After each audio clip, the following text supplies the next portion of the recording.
And we're live on match day as Doug reaches for a buffalo wing. He's got it! Oh, and he's gone for a can of Pepsi too! What a finish! There's no doubt about it. It just tastes better. Match days deserve Pepsi. 1, 2, 3,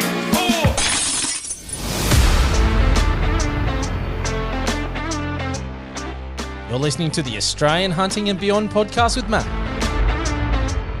where we talk about hunting, shooting, fishing, camping, and everything else that the great outdoors has to offer. Let's get into it.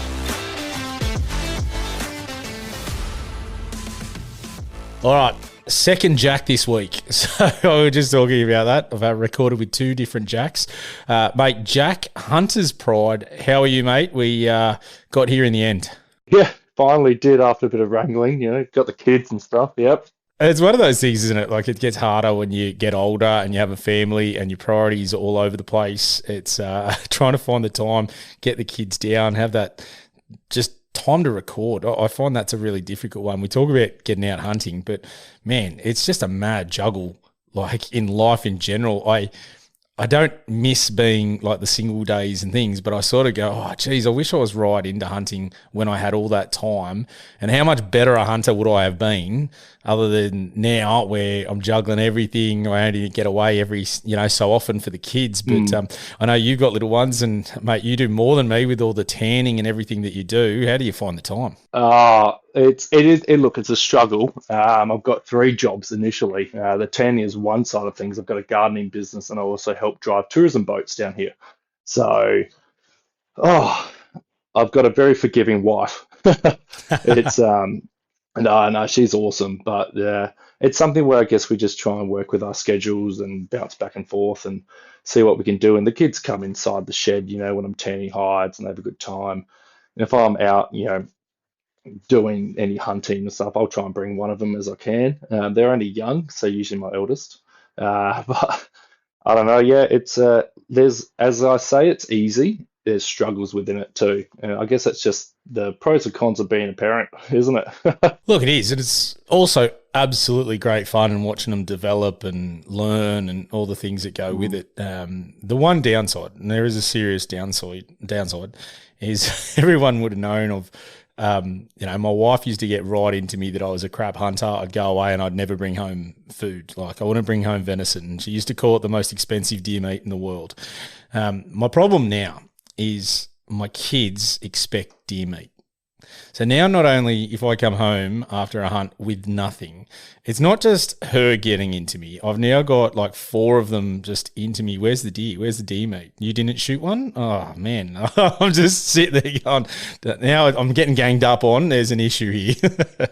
Yeah. No, it used to be the same. Like, it's the same for me at the moment. When I first kind of got into the hunting side of things, the kids were, I only had 2 at the time. They were really fresh. And so it was more like, go out, they were babies, come back. It was fine. And the wife, as I said, she's quite forgiving.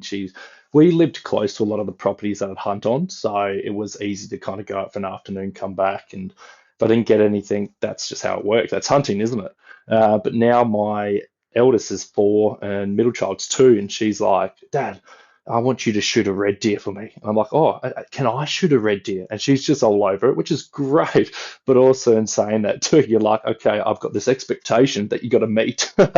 And when you don't come back with anything, the disappointment on their faces, it's like, oh, you didn't get anything. Dang. It's quite funny. And I think I've made my life a little harder because the kids' favourite meat is venison. So it's now just up the ante even more because I'm lucky at the moment. I've got a freezer full. So very happy to shoot a sambar because there's so much meat compared to the fallow. We seem to churn through that a lot quicker. But I was sort of sitting there going, man, I'm going to have to just be on my game and make sure we've got it there because that's what they like to eat. Even to the point where I was in charge of dinner last night and getting home, and I'm asking kids, what do you want for dinner? And they're like, deer meat. I'm like, oh, I haven't got it out of the freezer. Oh, God, what am I doing here? And they were just into me. They wanted venison. So New challenges, different challenges as a parent. Do you vac seal your meat, or is it just in freezer bags? Because I find vac sealing actually defrosts it up pretty quickly. Give it an hour, put it out in the sun, and it's almost defrosted. Whereas if you have it in a freezer bag, it takes a good several hours to defrost. So when the kids are like, "Oh, what's for tea?" They're like, "Yeah, venison. Let's go and grab it." Yeah, no, look, I do it all in. I vac seal everything, so definitely have that. I still haven't found it to go that quickly. Like usually we get it out overnight. Maybe it depends on maybe how thick I'm cutting it, maybe because we tend to have it quite thin. The mince actually goes real quick. Problem is I've just got to get me act into gear and mince up the last one.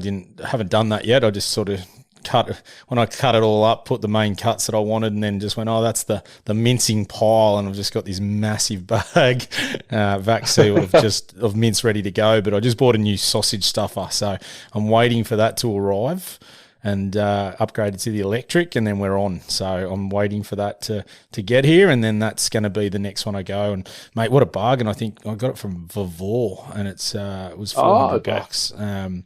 So looking forward.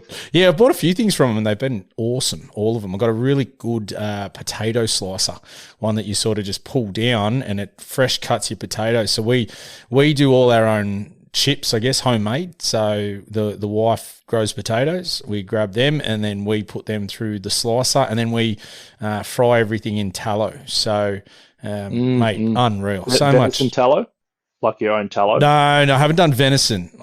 We just go with beef. Oh, see, I'm glad. Okay, interesting that you say that, because so many people complain about venison, the fat taste on venison, and I haven't really had that issue, but I tend to cut all the fat off. So I've always given it to my dogs.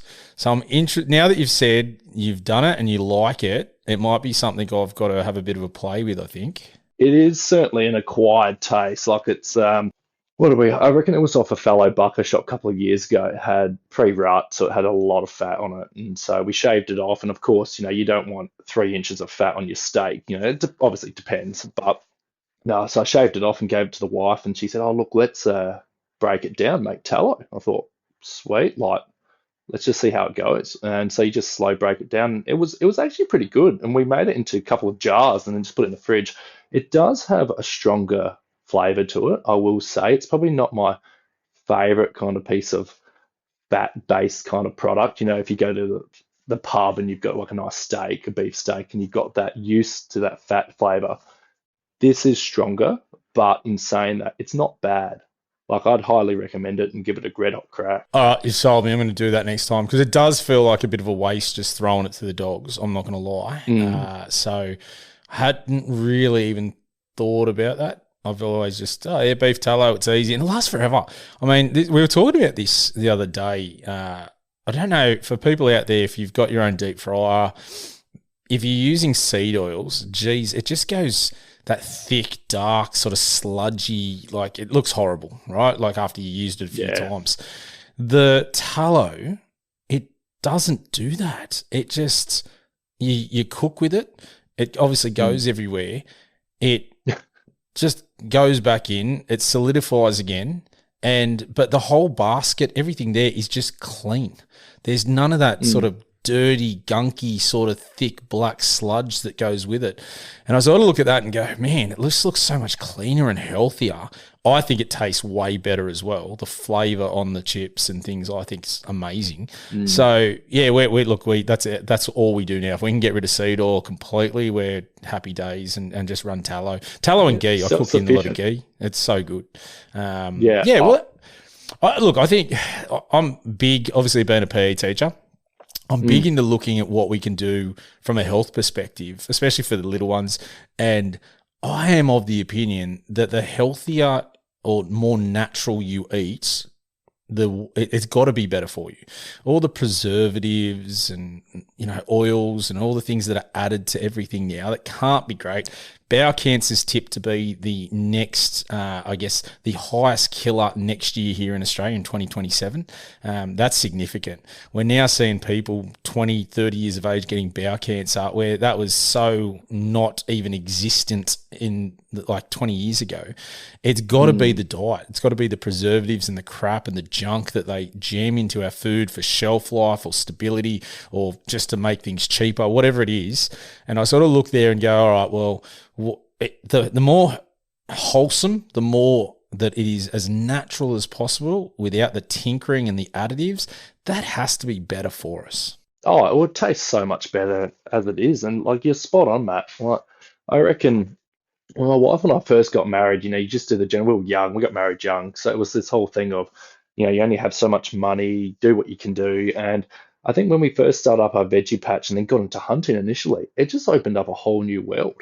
And I just kind of feel like the flavor's so much better. You compare it like, your veggies in your garden bed versus the veggies from store.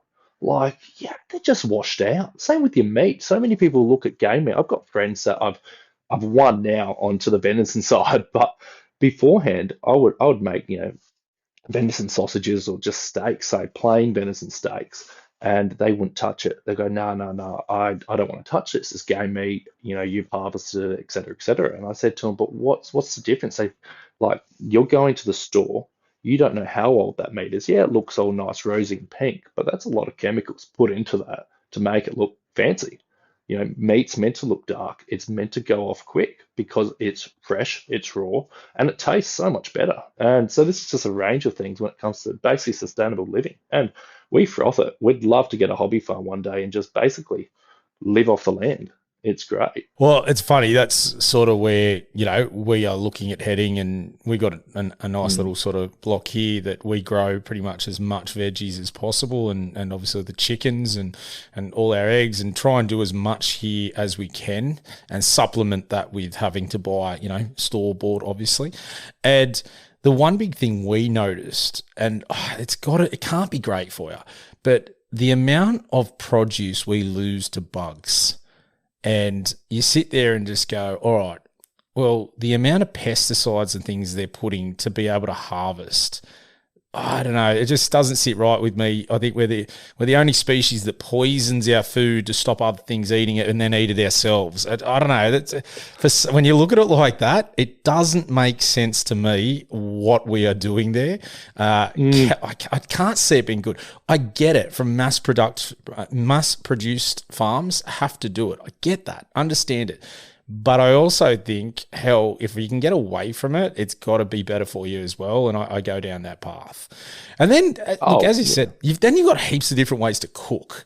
And man, that's the thing I love to do. I love cooking. My wife and I both love cooking. So you get this great meat, and then you turn it into a range of different things. My wife does an amazing rainbow venison, obviously inspired by the Chinese dish. It's delicious. I loved, I should use the past tense, because my poor pellet smoker has died, and I am absolutely just devastated. That will be a very quick replacement, because we went to cook a nice big tomahawk the other day and just went, it's not working. Look, I think I've got 8 years out of it, so I can't really complain. But I'm just sitting there going, all right, we got to get another one. We use it all the time. Gonna upgrade that. But it's about just the whole experience, and I think that's what I love, going from start to finish, knowing where the animal was, what the animal was doing, the memory, the experience, turning that into food for the family or friends, as you were suggesting with your friends. Man, there's just something so wholesome about that and so natural, and it just makes you feel fantastic. Oh, absolutely, totally agree. It's it's kind of built into us, isn't it? Go out there and you supply your own food. And from work, I have two businesses that I run myself. One I'm employed with, but that's only as a filler in. Outside of that, just working for yourself, being able to sustain yourself with food, meat, veggies, whatever it may be, it just feels like it's built into you to just keep active, keep doing that. And I'm not just saying this from a particular point of, oh, look how luxurious my life is, I'm living off the grid kind of thing. But it just feels natural. I don't know if you feel the same thing. It just feels natural. You get out and you go for 10, 20K hike hunting, and even just out there looking for, say, a deer, a goat, a pig, or whatever you're looking for. your instincts are just all of a sudden alert, and you're just amazed at how quickly connected you are to the environment. You know, it's I don't know how I have to explain it. It's just natural. It's built into us. Well, I think it is embedded in our DNA, and you know, being in that health space, I research a lot and look at a lot of things, and I think it's over in Japan. They call it tree bathing, and essentially that's where doctors prescribe, GPs prescribe you to get out into the bush and get amongst the trees because it is so good for us. And just I think it's got something to do with scents and things that the trees release that just calm you down and make you feel good. And I also think it's that connection back to where we came from. You know, it's if you actually think about the human species, we are so far removed from nature now. It's sort of scary in a sense that you think about all our ancestors were out there amongst it. It would have been a tough life, don't get me wrong. And I'm sort of glad we got the modern conveniences. I'm all for that, you know. It's one of those things for me. It fascinates me to think how they did it and how they survived and how grueling and hard that would have been. But as you said, it's a natural thing, and that's awesome to think about too, that they were out there and doing it. And I don't know, it does. It feels natural, like what we were meant to do. Not what we sort of now do with this like 8 to 5 job and lockdown, sitting down all day and not getting sun and the whole thing for it. It's a very interesting thing. But then you go, look, and we talk about modern conveniences, and I think that's a good segue. Like a lot of people have been commenting on socials and things like that because I had a snippet of one of the podcasts, and like I will with you as well, that will go up, and they sort of just grab a minute here and there. And I was talking about recreational hunters, and it was only a minute, so I didn't take the whole context into it. And I was talking about how the fact that recreational hunters, it's a poor term, and that I'd like to see some sort of accreditation or course or something like that, so that recreational term that's used by the antis, that's used by the Greens, the AJP, to discredit hunters. And that's all it's used for, is they're recreational, they're not serious, it's a pastime, it's a hobby. All that language is pulling down the worth of hunters. And that's what I was sort of talking about in that. And there was a lot of people that sort of didn't get the whole context and said it's a rubbish idea. I learnt from people and that. No one's discrediting that. You can still learn from people. But if you had an accreditation that was actually something a bit substantial that could remove that, would be an absolute win. And then people are going, it's a disservice to hunters, and you're talking us down. It's disrespectful to professional shooters. And look, I don't know about every state because I'm in New South Wales, and I know for a fact that New South Wales is a 1-day course, and you have 3 contracts from 3 properties. That's it. You know, so the actual professionalism, I would not say. Now, not putting professional shooters down. There's some bloody good ones out there, guys that have been doing it for 20 years, yeah. But they would have started, and they would have, all they need to start is that. And I don't think that's a heap, right? So there was sort of that. And then another interesting one was the fact of people like thermals. Oh my God, I had Voice of the Hunter on, and the thermal debate, because he uses thermals and, sees them, and it's a very interesting one, because I saw a million people and people have told me it's, going arguing and back and forth. And I said, it's very funny. We talk about modern conveniences. We've now got rifles that can shoot out to, 800 meters, kilometre pretty comfortably. We've got scopes that can see that far. No one seems to complain about them and say you shouldn't use them as a hunter, and that's fair chase. But if you use a thermal, well, we've got a problem. Binos are fine because it's amplifying your eyesight, and that's okay. Yeah. But a thermal that's amplifying the heat signature, no, I draw the line there. It's such an interesting debate, and I find it very, very funny that there's so many people so passionately just destroying thermal, and on the back that it's not fair chase, but they'll have the latest, greatest binoculars and scope and rifle. And I sort of go, shouldn't you be out there trying to, maybe spear them? Like, I don't know. It's a very interesting dynamic. Now, in saying that, like I like the idea of fair chase. I don't use a thermal when I'm sort of hunting. If I'm doing a cull or something, yes, I do. Doing a night shoot for that culling, I do, But from a hunting perspective, I don't even take it with me 99% of the time. Interesting though. It's a different perspective. And I know I'll have a heap of haters. Me, how dare I say that a scope's, aligning a scope with a thermal or aligning binoculars with a thermal, that there's still skill in it because you're seeing it with the naked eye. But, well, it's not the naked eye because it's an amplified naked eye. So where do you draw the line? It's a fascinating debate. And I love hearing all these different sides of the perspective and opinion and why they can justify what they can and not. It's one of the things I love about the podcast and hunting. Welcome to a new era of baseball's great spectacle, the T-Mobile Home Run Derby, live on Netflix. The biggest sluggers in baseball put their talents to the test on All-Star Weekend. Raw power meets star power. Big swagger meets bigger slams. And you don't swing to make contact. You swing to make history. Watch the T-Mobile Home Run Derby live on Netflix this Monday, July 13th at 8 p.m. Eastern, 5 p.m. Pacific. Oh yeah, no, I totally agree. And I'm thinking the same boat as you. It comes down to everyone's own perspective, really, of it. Like I understand if someone doesn't like a thermal because you're walking through at night, trying to hear things, and you put the thermal up and you can see everything basically. Versus then, say, a scope. Like I kind of go, in the end of the day, you're in your own boat. I don't have a thermal.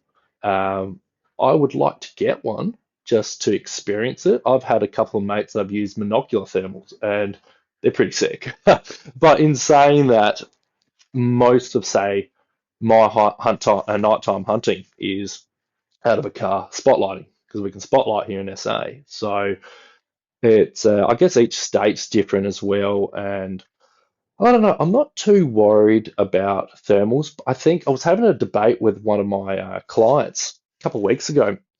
And we were talking about the red stag that I shot. And then he said, there was this red stag that this mate shot. And apparently it was one of the biggest ones in SA that they've shot, et cetera, et cetera. The story goes on. But he failed to mention, though, that he shot it with a thermal. And I think that's where you could start to draw the line because he started going, it was a free-range stag. He shot it. It was in the day. But then the later came out that it was actually on a thermal. So now, I don't have a problem if he shot it with a thermal. Sweet, good on you. As long as the thing died, it died, ethically done. But I think you want to get your facts straight, though, when it comes to telling the story, doing things, morally correct, because there's a big difference between someone walking 5, 10, 20 Ks in a day and shoots, say, an animal that they're proud of, and then someone that just gets in the car 10 minutes down the track, shoots 20 out of a thermal, and then say, oh, look, I've shot him going out shooting. Like, there are differences in it. And I think you just got to get the facts straight with it. But other than that, though, I don't really have a problem too much with using a different array of equipment. Initially, if you want to use a spear, go your hardest. Just make sure you get it in the right spot. I think for me, like exactly what you're saying, like what you're saying there about the thermal, and I think this is where the tricky conundrum comes into it is, and I blame social media. Everybody wants to be famous for some unknown reason. I can't think of anything worse, but they want that sort of celebrity and that I'm great at this or whatnot. And I've had it so many times. I sort of always giggle. Someone will, message the podcast and say, oh, you shouldn't be doing this because you don't know much. You're a new hunter. Hey, okay. Like, all right, mate. So hold on. You're upset because I'm taking time out of my own day to talk to other people, to learn things, to have a conversation, to put it out as best I can in a legal, ethical manner and promote it hopefully in a good light. And you're upset because I don't have 30 years experience and haven't shot everything. All right, mate. But you're probably more than happy to listen to someone who's done it for 30 years, who might have poached a heap too, but that's okay because they've done that. And this is it's a very interesting time we live in. I'm with you with what you said. I have no problem with people using thermals as long as they're legal in whatever state. But be honest. Don't portray that, hey, you did this any other way.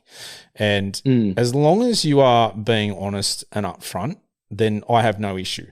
But that's where the pressure of, I think, social media and people having to shoot something bigger and better and the guys that all have the YouTube channels and things like that is that, especially if they're getting to the point where they're making money and they're wanting that revenue and they're wanting that, continual clientele, I guess, because that's what it is. And if they're not shooting things, if they're not getting something bigger, if it's not catching, I can see why the pressure's there where they might start to become a bit shifty. And let's be clear here. I'm not saying that every Instagram or YouTube hunter's dodgy. I'm not saying that. But I'm saying there has been a couple caught. There has been a couple where there's some definitely strong conversations about being caught and evidence. That doesn't look great. But I can sort of see that that's the culture we live in nowadays, and that it's very sad. And I get that of where people start to go, I think thermal's cheating, etc., like that. I can get where they're coming from in one sense, and I don't necessarily disagree because I don't think, yes, it's a significant advantage, especially very early morning, very late at night, and nighttime. But then I definitely could argue the bino thing too, and I could definitely argue the scope thing, and definitely sit there and go, hey, if you've shot a sandbar from 500 metres across a gully, well, you haven't really stalked in on it. You haven't really, so where do you draw the line in that conversation?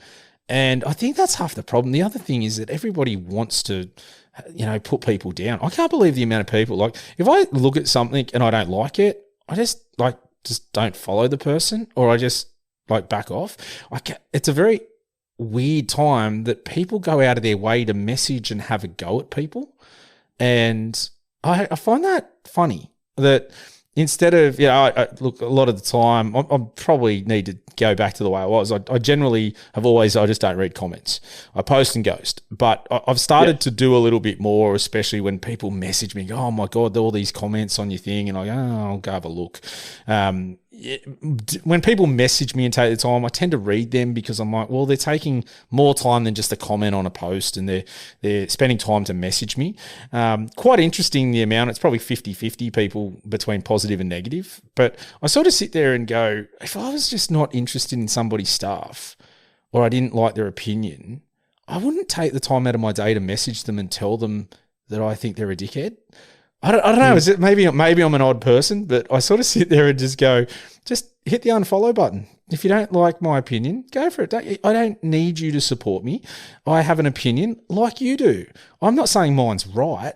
I'm not saying mine's any better than yours. I'm saying this is mine. That's all it is. It's a very, very interesting time. And then we sort of, I don't know. It is a weird time. It's also a great time because I love seeing people getting out in the bush and getting PBs.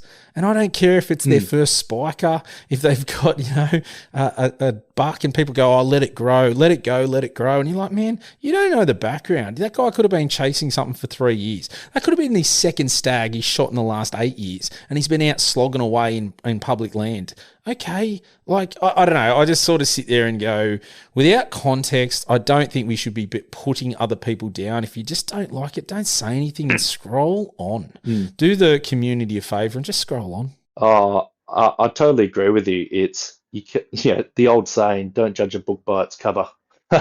Initially, you just I always get these comments on Facebook, particularly Facebook, because that's where most of my tannery operation with doing and displaying the business is.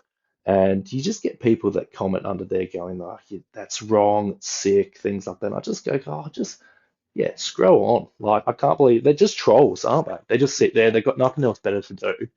And they just put something on that's either tries to put their name out there or just hammer you down to the ground. And I totally agree. My first deal was a little tiny spiker, tiny. And I was like, well, but in the end of the day, that was a memory that I had with my father. And, everyone else has their own journey. There's no point in sitting there going, let them grow, because it's like, well, if you've got a means for it, then go your hardest. I've passed up plenty of deer when I've sat there and gone, I'd love to get it for meat, but I thought maybe not this time. And that's fine. And it just comes down to the individual hunter. I don't think it should be something where we should just hammer people because it's not the biggest or the best, or, you're taking out that genetic one. It's like, well, whatever. It's great that you're out there. Have a crack, and if you get something, awesome. If you don't, well, keep trying. Just don't hammer people down, because I think that's what pushes people out as well. And then it's such a negative area in the whole community as well. And because hunting in general is quite a tight community, we want to be sharing stories. You want to get to meet other people. But when things like that, when people shut each other down, you don't, and it becomes a negative space. And I don't know. I don't know what else more to say about that. Really, yeah. If you don't like it, scroll on, man. Yeah, it is. It's one of those things. But the thing that interests me the most is just because someone's new or someone's experienced doesn't mean that people aren't continually learning.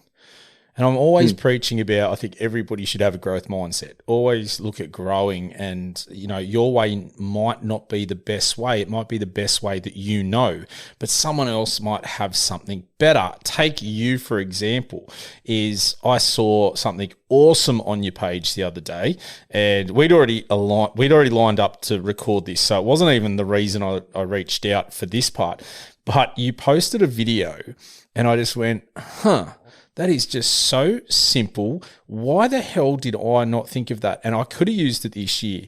So if listeners have got up to that stage, and I've got a lot of new listeners and whatnot, but if you have heard about my successful buck hunt this year, the first one I took up in Kula, man, that one there, I just left out.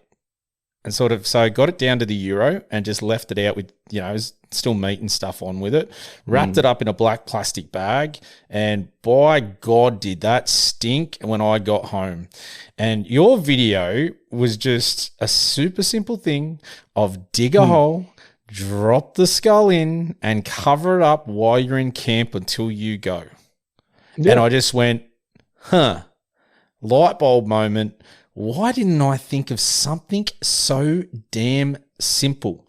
The last croak camp, we had people there. We had 1 million friggin' wasps everywhere because it was, I don't know what was going on there, but there was 1 million of them. And I remember Gaz had his leaning up against his tent and there was wasps everywhere. It was an absolute nightmare. And I just went, we could have avoided all of that this time in Cooler. Like, it just made complete sense. And I went, that's like a couple of minute job. It's probably easier than wrapping it in bloody plastic. The flies are still getting in. Maggots are getting in. All these things. And we could have just done something so simple. But so thank you, because as I said, I love learning something new or seeing a better way to do something or something that triggers a way to think about it.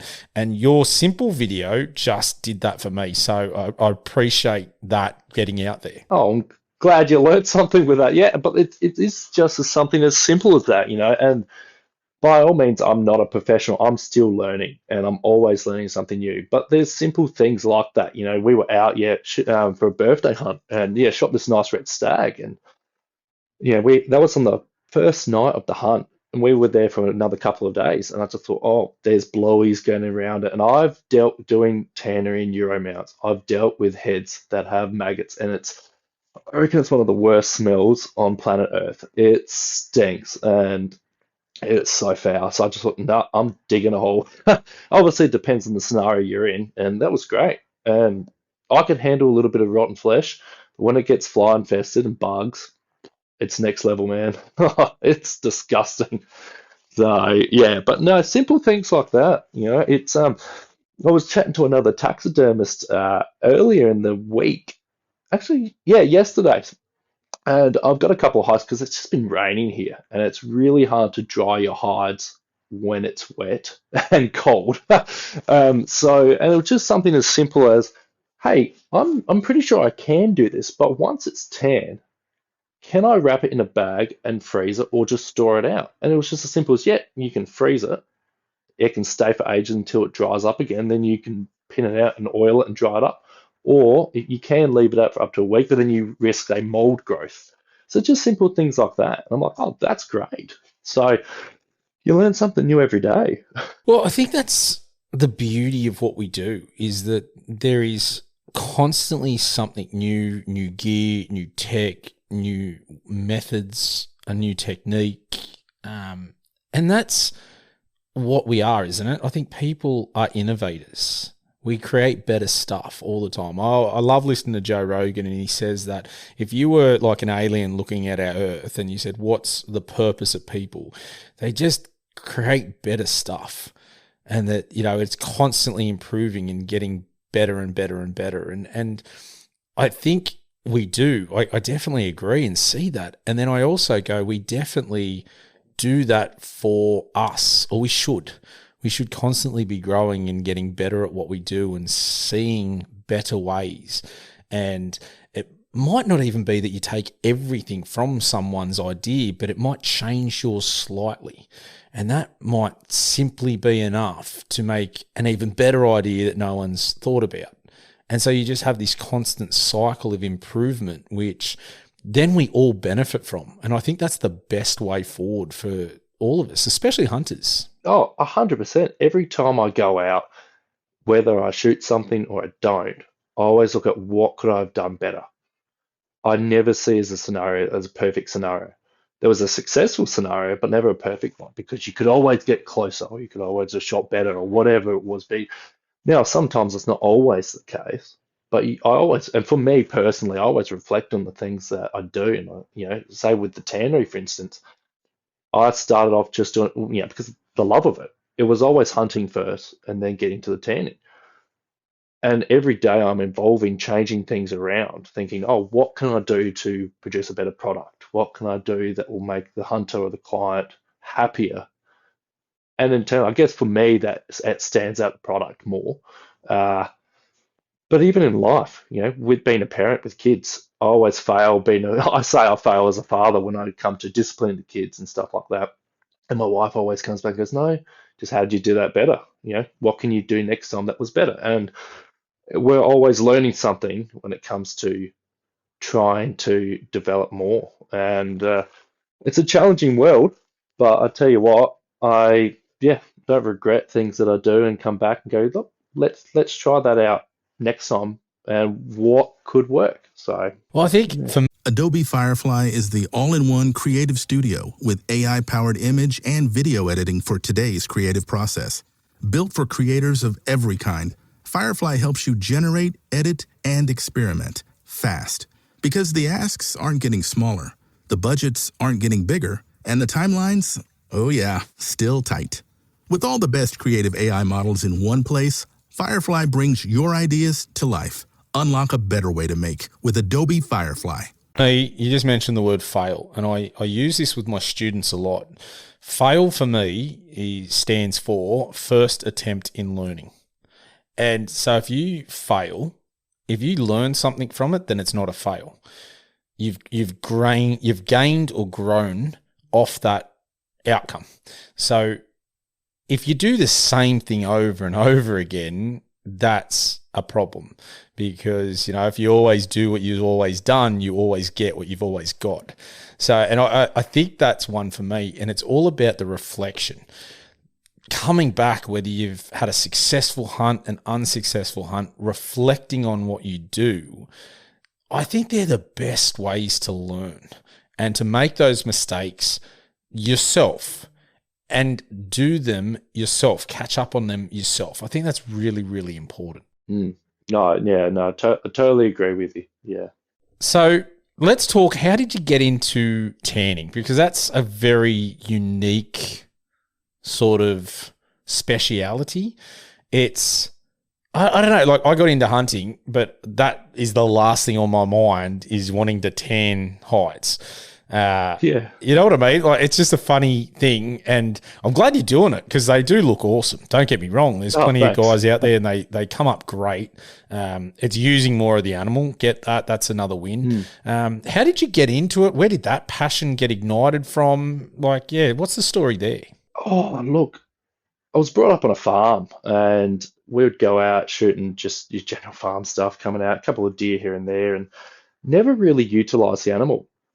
And then progressed further in life, and always been around firearms and hunting. And I just thought, why not these capes look great. The flat skins look great, particularly the fallow deer. We've got a lot of fallow and red in my area. And you look at them and go, that's great. And it was actually my sister that first started it. She's several years younger than me. And she thought, because she's very into her arts and crafts and interesting things. And she gave it a crack one day, and I thought, this is awesome. Let's just do it. And so she's kind of gone away from it now, but I just started basically tinkering with it. Utilizing the whole animal. I'm butchering up something. If it comes with antlers, sweet. If it doesn't matter. I'm feeding my family. And yeah, I just started tanning with these hides, learning different methods and building up from there. It wasn't something that was in generations or a family member or whatnot that was doing it. I just fell in love with it. It's something that is unique, but in saying that anyone can do it. It's pretty simple. I think it comes down to them being more finer with the product and experience over time. As we mentioned earlier, with say contract shooters, you can have someone that's a professional shooter or a contract shooter within a day. But then if they've been doing it for 20 years, in those 20 years, you've learned a lot of experience. And now you'd say, yeah, you're experienced because you've learnt those mistakes or you've built upon that foundation that you're building. And that's the same with this. Anyone can do it. It's pretty simple. It's just a matter of course, if you have the time to do it as well with, like you're saying, on 9 to 5 jobs. So no, it's a good little skill to learn and to master. So, what's the hardest part about it? Because for me, it looks like, I think you call it fleshing it when you've got the big sort of, I don't know, what's it actually called? The tool sort of looks like a bit of a straight but sort of curved two handles that you're pushing down. What's that called? Just a fleshing comb, I'd say. Okay. Yeah. I don't actually know the official term for it. There's many different places that you can buy these combs from. And actually, it's just a little angled knife. You can get a fleshing knife as well that has two handles and big beam in the middle that you can push down. That's, for a lot of people, it is the hardest part of the job. For me, I do it a different way. A lot of people that I know will use a pressure washer and pressure wash all the flesh off the hides. Personally, I don't find that works as effective. So I decided to use a fleshing knife and just get all that flesh off, all the membrane off. The hardest part would be more breaking in the hides because each hide is different. So I don't have a fleshing machine. And so basically a fleshing machine is a vertical circular saw, but without the serrated edges. It's just a big blade that sits on the base of your table and you run your hides across it. And basically that thins your hides down to paper thin. That's what gives you flexibility. The only catch is you can only buy them off marketplace from other, say, taxidermists or tanneries, or from the States. And we know how expensive the States are at the moment. So it's something where you can break in your hides, break in those fibers. And we can go through a bit later if you like. But basically, I've got a staking stick that once the hides are semi-dry, I just sit there for half an hour, 2 hours, making sure that hide is flexible. And that's probably the challenge because each hide's different, whether it's a doe, buck, stag, you name it. They've got different molecular structures to them. And it takes a while to get it to that fine product that I want to achieve. So what stage is that? I'm guessing that's after you've tanned it and it's sort of dried in the shape that you want it. Well, maybe it's a really good time to go through, I guess, the couple of steps. We don't have to go into super detail, but the steps in which you sort of go through the process to get that product. Yeah, look, you could go into heaps of detail, but basically, once you've taken off the hide off the animal, the best thing to do is get as much flesh off as possible, whether that's you skinning the animal or not, and doing it back at a tannery or yourself with a little fleshing knife. You can do it with a little blade and just take all the flesh off. But that's the biggest thing that you want to get off because it creates bacteria growth and you can get hair seepage.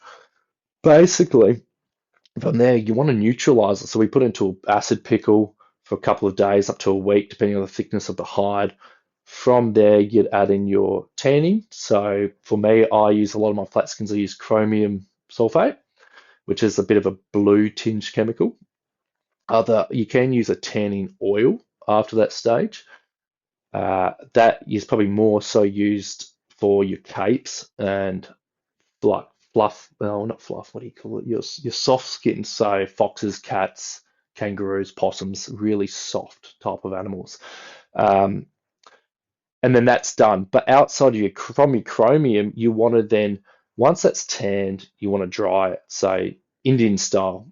Put it up on a big board. I've got a couple of non-structural boards that you put up, peg it out, let it dry up to about 80%, and then oil it. Once that's oiled, because oiling replaces the oils that you stripped out from tanning it. And then basically that oil helps with the flexibility. And then breaking it in is the last stage. You're breaking that down, moving all those fibers, because naturally a hide is quite soft on the animal. It stretches as our normal skin is, but as soon as you take that off, it starts to build, connect back up. It shrinks. So sun's a killer.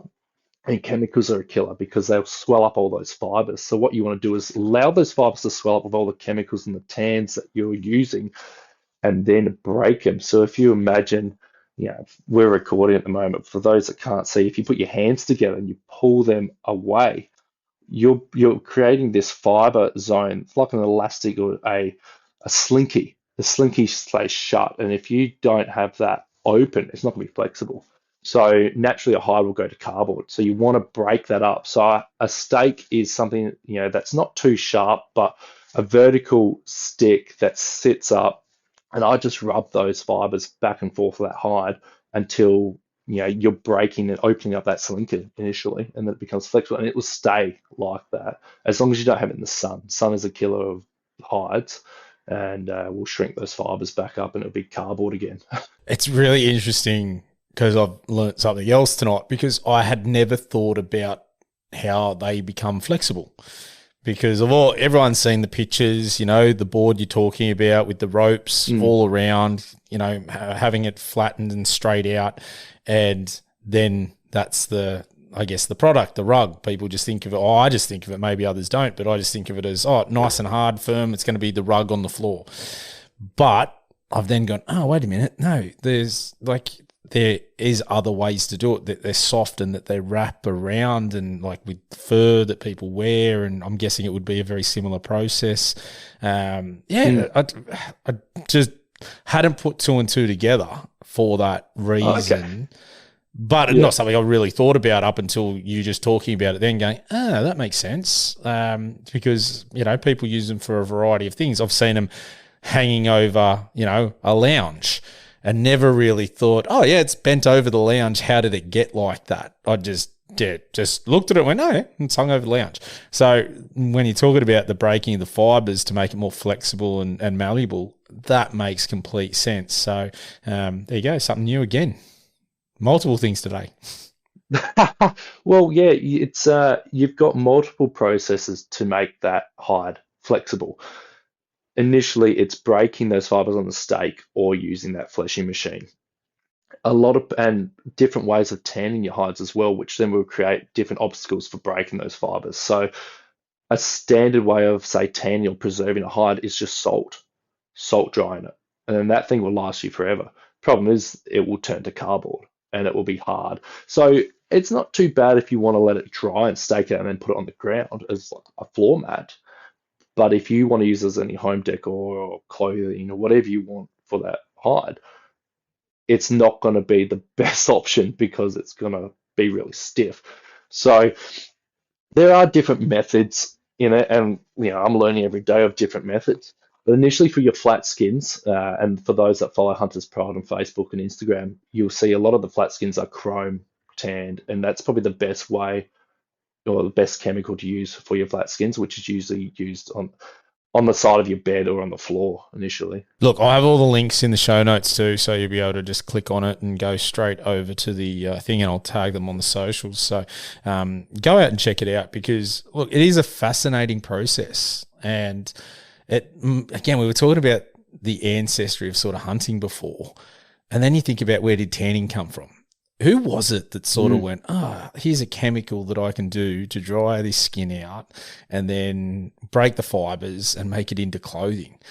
It fascinates me at how we as a species discovered some of these things and went, salt, rub it in, it sort of dehydrates it and you can use this. But then you wouldn't be able to use that for clothing. So then we had to come up with this. And what did they do prior to, having chemicals? I think it's brain. They use the brain of the animal as a way.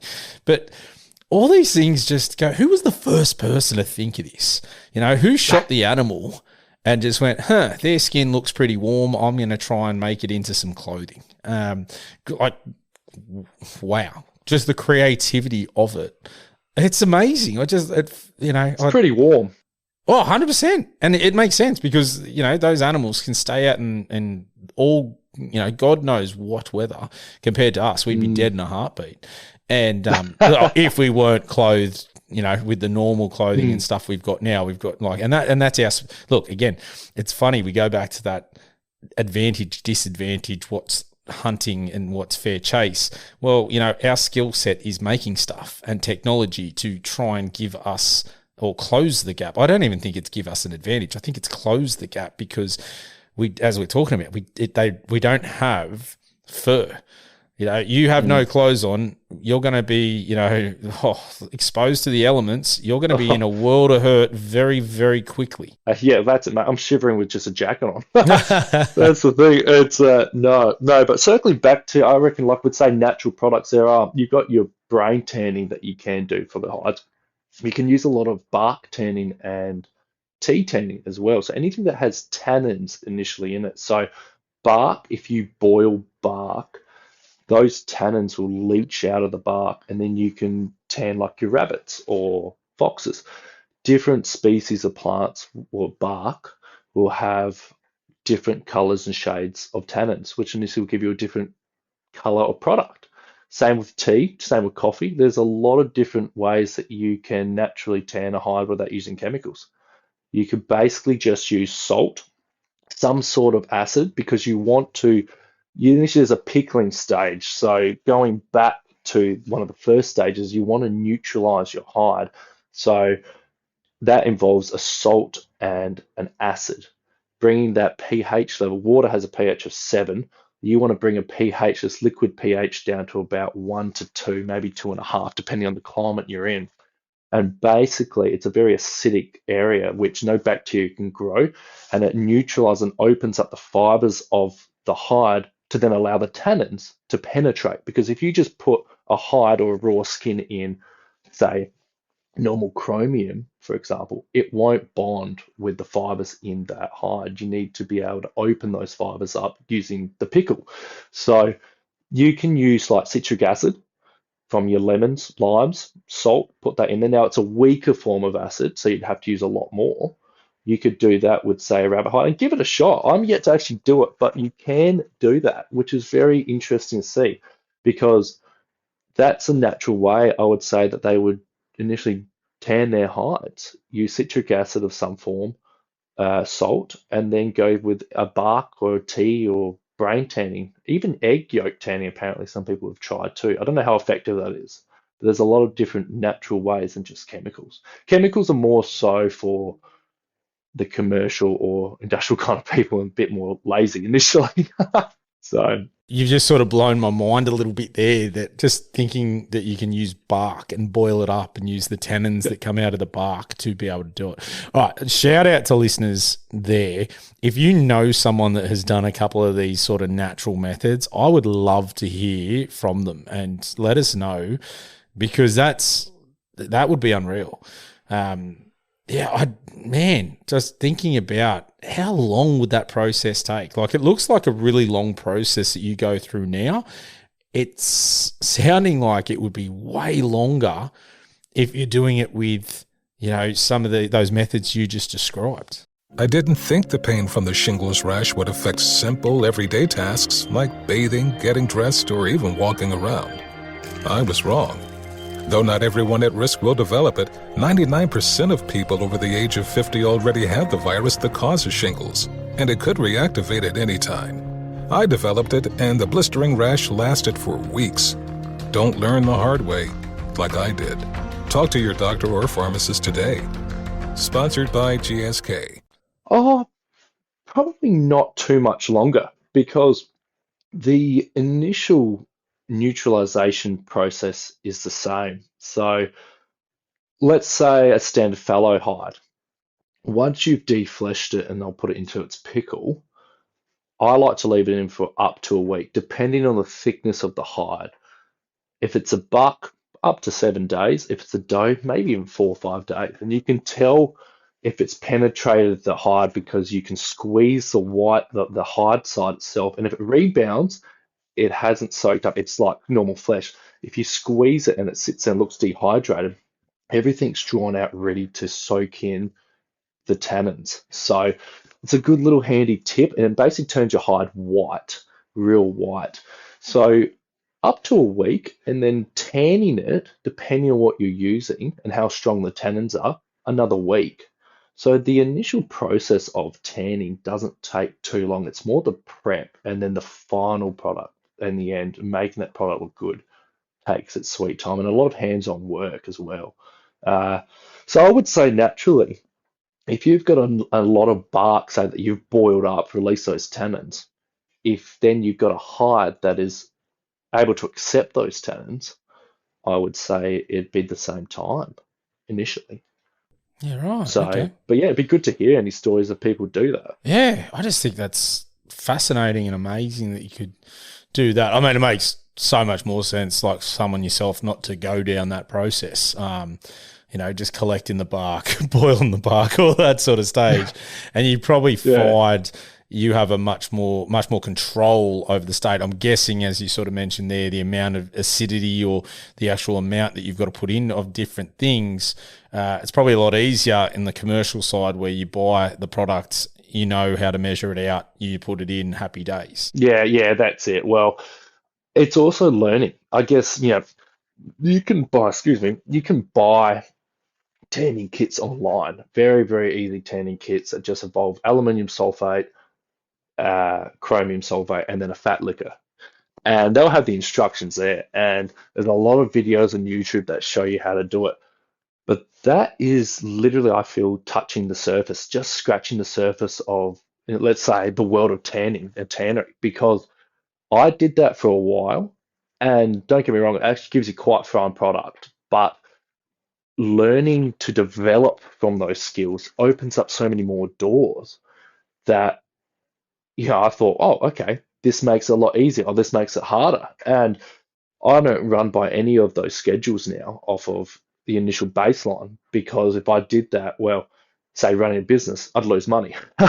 um, and also time and effort that you put into this stuff. So now it comes down to a bit of experience, learning, trialing, error, what went wrong. I've had a couple of hides where it's simple. I shot a couple of rooster last year. That was great, but it was during summer. Came back and simple things as my pH stick died. And I thought my pH was fine and opened up my buckets and there was mold in it. Gone. The hide's completely gone. Just hair slippage everywhere. I thought, dang. But that was something as simple as, oh, the pH died, but what caused that? The pH reader died, but what caused the pH level to go up in the bucket? And what I realized is I tan my hides in 60-litre little drums or bucket drums from Bunnings, something simple like that.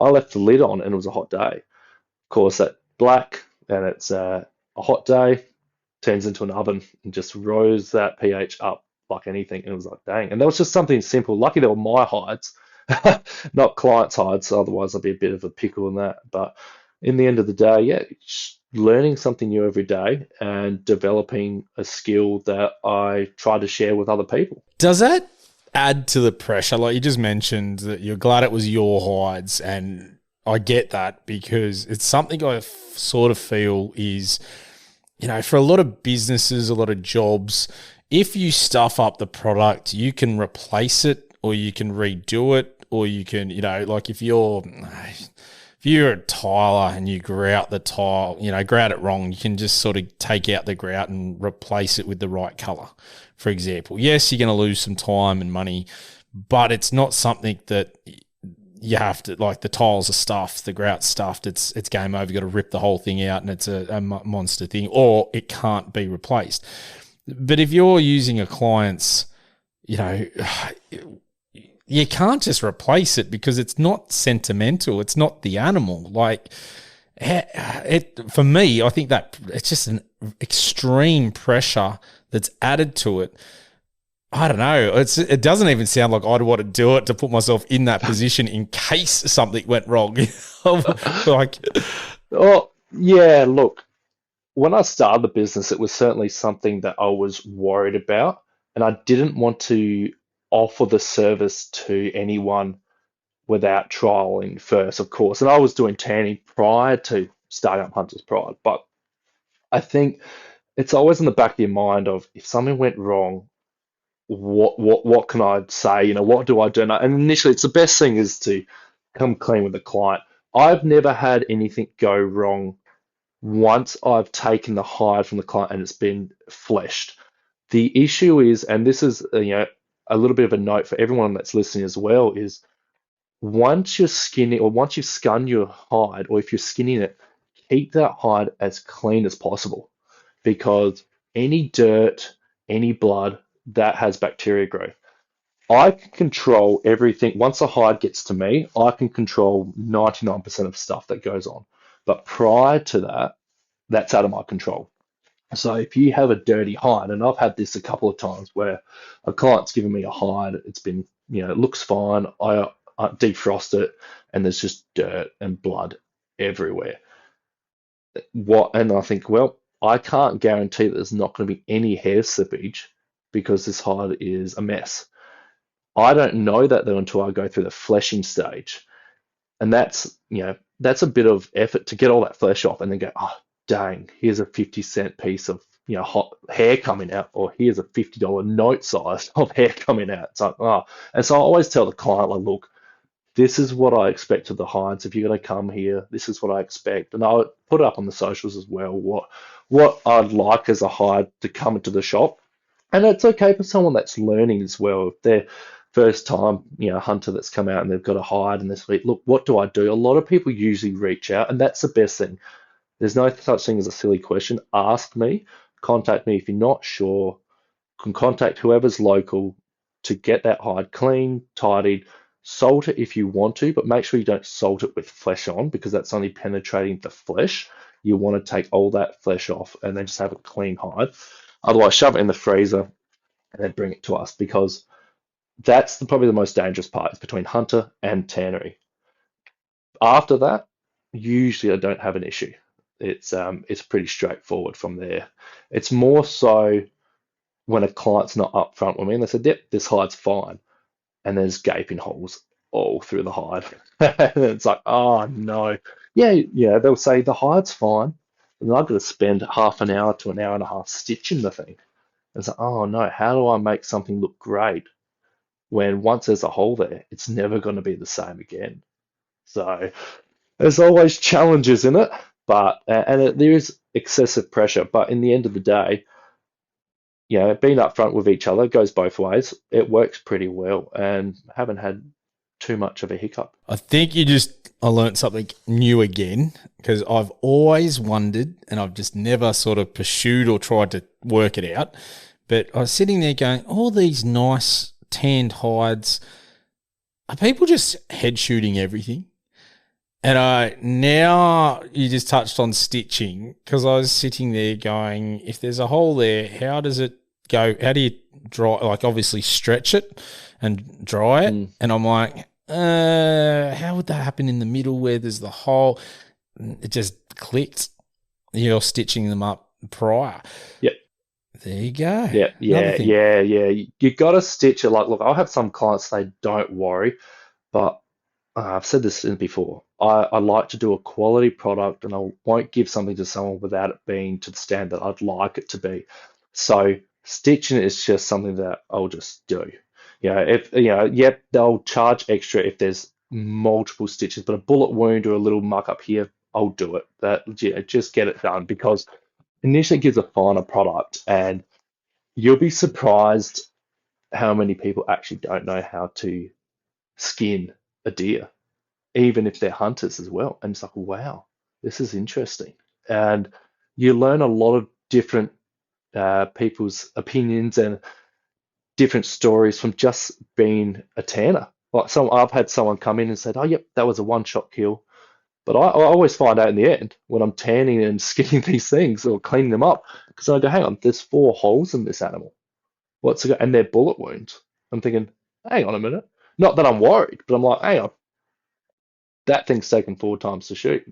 That doesn't sound right. Now I've got to stitch that. So I always find out in the end. But yeah, stitching them is something that is, I believe it's a must. A lot of bullet holes, people like to leave a bullet hole going back and forth, and I like it too because it's like, oh, this is where you shot it, or an arrow. I haven't had a hide yet from an arrow, mainly rifles, but yeah, no, stitching is a good way. And it's not too hard once you know how to do it, just time consuming to get it right and get all those hair fibers going in line to make it as natural as possible that it was never actually there. Yeah, it makes sense. Now, like, yeah, so, mate, this has been a great one because I'm sitting here, I've just gone, oh, that makes sense. That makes sense.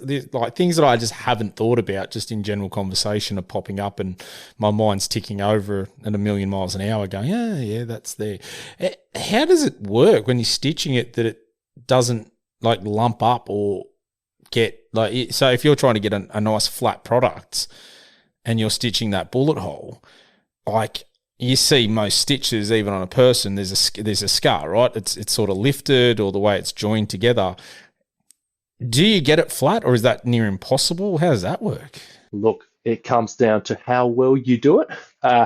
Look, you got to do it from the hide side, not the fur side. Doing it from the fur side is just going to make so much mess. And of course, doing it from the hide side, you can see the hole cleaner. A little secret for people that don't know how to do it is if you've got a bullet hole, you can't just stitch it up as it is if it's a round, perfect hole. You want to make it oval shape or as long as possible. So usually a lot of holes that I've got on the hides, I will make double the size. So it's a bit daunting, but I'm actually at one stage wrecking someone's hide to then bring it back into shape. Because if you think of it, if you've just got a circle and you try to stitch from the top down to the bottom of that circle, it's going to lump up. So if you change that to an oval, it's pinched on both sides. It's going to meet up and marry up really well. So I've got to clean up that hole, make it double the size, and then start from the top. And you get these little hooks called J needles or J hooks.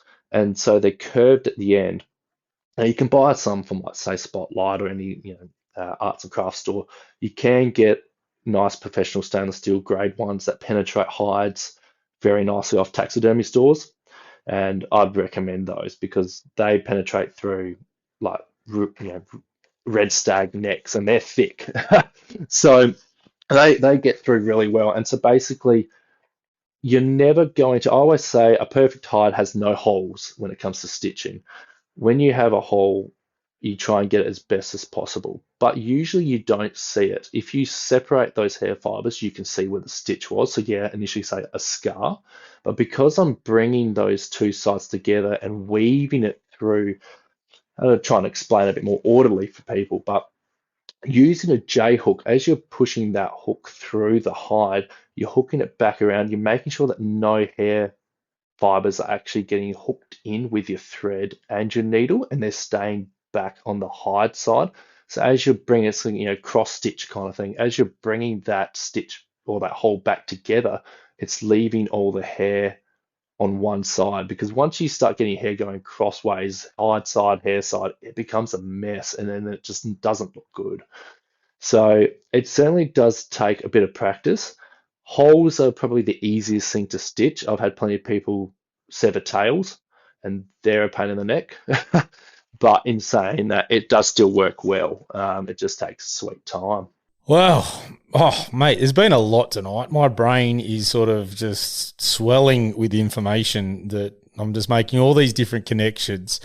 It is obviously a true art form and you're a wealth of knowledge. So I absolutely appreciate you coming on the podcast to have a chat. I definitely, if you're up for it, we'll do it again in the future because I'm sure there's more that will make sense and tick over in my mind and people will raise things and it's I've learnt an absolute lot. It's getting harder and harder to do that on the podcast. Having so many conversations with people, I tend to now have a reasonable understanding of most things, and I can guarantee this podcast has been one I've learnt the most out of for a long time, especially different things. So I really appreciate you coming on and teaching me a hell of a lot tonight, and hoping the listeners, well, I know the listeners will get a lot out of this one as well. So if you haven't, guys, go out and check out Hunter's Pride. Links will be everywhere in the show notes. Jack, mate, thank you so much for coming on. It's been an absolute pleasure, and I've learnt an absolute lot tonight. So I really appreciate your time. No, well, thank you for having me on. It's been awesome to have a bit of a yarn, and I'm glad you learnt something. It's not every day that you learn something well as much as what you did. But yeah, no, certainly keen to have more chats. And if anyone else has any questions out there, yeah, flick me a message. Always happy to have a yarn and have a chat, learn something new. Mate, it's been great. I definitely learned a lot. So appreciate you teaching me a fair bit tonight. So thank you. Cracker, thanks. All right, listeners. Hope you've enjoyed this one. I know I have. Bye for now.